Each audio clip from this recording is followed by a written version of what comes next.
मग बायको म्हणली आंबे आण. आंबे पोळी करू. बरोबर आहे, शेतकऱ्याच्या बाईला काही झालं तरी बिचारीला उपास सोडायला तिची भगवंतावर तेवढी श्रद्धा आहेच. ती काय ती बिचारी करणार.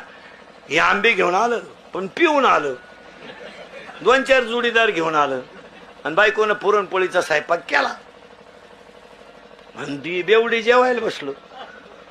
याला पोळीच तुटानं. अर्धा तास पोळी तोडायचं, पोळीच तुटानं.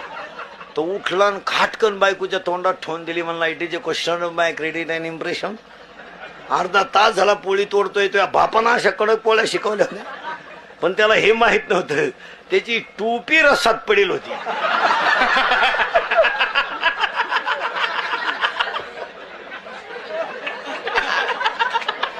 टोपीची घडी पोळीची घडी सारखीच असल्यामुळं ती टोपीच वडीत होता अर्धा तास.